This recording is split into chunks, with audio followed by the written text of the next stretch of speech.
ಮಹಾತ್ಮೆ ಅಧ್ಯಾಯ 12 ದೇವಿಯು ಚಾಮುಂಡಿಯಾದ ಕತೆ. ಗಂಡುಗಲಿ ಹೇಮವತಿ ಬಹು ದಂಡ ಚಂಡಾಮುಂಡರೆಂಬ ಖಂಡಿಸಿಯೇ ಚಾಮುಂಡಿ ಎನಿಸಿಯೇ ಕೊಂಡಾಳ ದೇವಿ. ಚಂಡಮುಂಡರು ತಮ್ಮ ಅಸುರಾಧಿಪತಿಯ ಮಾತಿನಂತೆ ದೇವಿಯನ್ನು ಹಿಡಿದು ತರಲು ಹೊರಟರು. ಸಾವಿರಾರು ಅಕ್ಷೋಹಿಣಿಯ ಸೈನ್ಯದ ಜೊತೆ ಆನೆ, ಕುದುರೆ, ಪದಾತಿಗಳು ಸಾವಿರಾರು ಸಂಖ್ಯೆಯಲ್ಲಿ ಹೊರಟವು.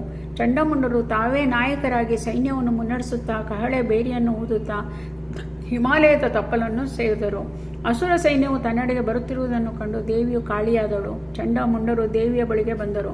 ದೇವಿಯು ಕುಳಿತಿದ್ದ ಬಂಡೆಯ ಮೇಲೆ ವಾಹನ ಸಿಂಹವು ಉಗ್ರರೂಪ ಧರಿಸಿ ಕುಳಿತಿತ್ತು.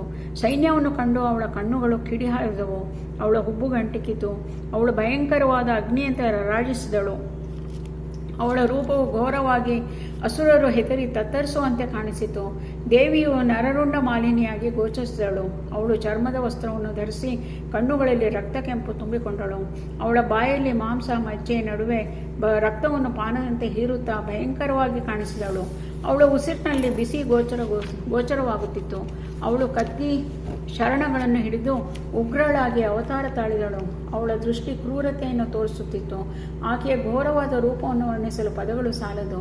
ದೇವಿಯು ಕಾಳಿಯಾದಳು. ಅವಳು ಕೋಪದಿಂದ ಪ್ರಳಯ ರುದ್ರಳಾಗಿ ನಾಟ್ಯ ಆಡುತ್ತಾ ಕೈಗೆ ಸಿಕ್ಕ ರಾಕ್ಷಸರನ್ನು ಕೊಂದು ಹಾಕಿದಳು. ಅವಳು ರಕ್ತವನ್ನು ಪಾನ ಮಾಡುತ್ತಾ ನಾಲಿಗೆಗಳನ್ನು ಕಚ್ಚಿ ತಿನ್ನುತ್ತಾ ಮಾಂಸ ಮಜ್ಜೆಗಳನ್ನು ಹಿಡಿದು ತರಿದು ಹಾಕುತ್ತಿದ್ದಳು. ರುಂಡಗಳನ್ನು ಎಲ್ಲೆಡೆ ಚೆಲ್ಲಿದಳು. ದೇವಿಯ ಕೈಯಲ್ಲಿ ರಾಕ್ಷಸರು ಘೋರವಾಗಿ ಹತರಾದರು.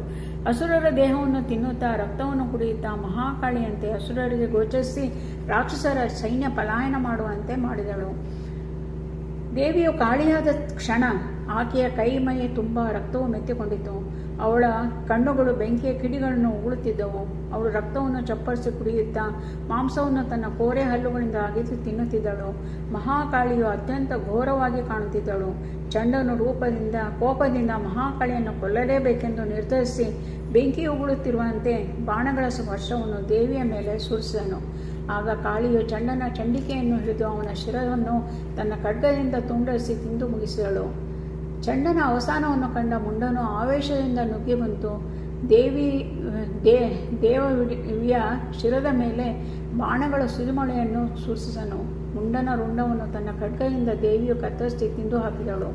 ದೇವಿಯು ಚಂಡ ಹಾಗೂ ಮುಂಡನನ್ನು ಕತ್ತರಿಸಿ ಹಾಕಿದ್ದರಿಂದ ಚಾಮುಂಡಿ ಎಂಬ ಹೆಸರು ಬಂದಿತು. ಚಂಡನನ್ನು ಕೊಂದುದನ್ನು ನೆನಪಿಸಿಕೊಂಡು ಚಂಡಿ ಎಂದು ಕರೆಯುತ್ತಾರೆ. ಜಗತ್ತಿನಲ್ಲಿ ದೇವಿಯನ್ನು ಲೋಕ ಕಲ್ಯಾಣ ಮಾಡಲು ಜನಿಸಿ ಬಂದಿರುವ ಚಾಮುಂಡಿ ಎಂದು ಸ್ತುತಿ ಮಾಡುತ್ತಾರೆ. ದೇವಿಯು ಶುಂಭ ನಿಶುಂಭರಾಗಿ ಕಾಯುತ್ತಾ ಗುರು ಚಿದಾನಂದ ಆತ್ಮನನ್ನು ನೆನೆದಳು. ಇಲ್ಲಿಗೆ ದೇವಿ ಚಾಮುಂಡಿಯಾದ ಕಥೆ ಎಂಬ 12ನೇ ಅಧ್ಯಾಯವು ಸಂಪೂರ್ಣವಾಯಿತು.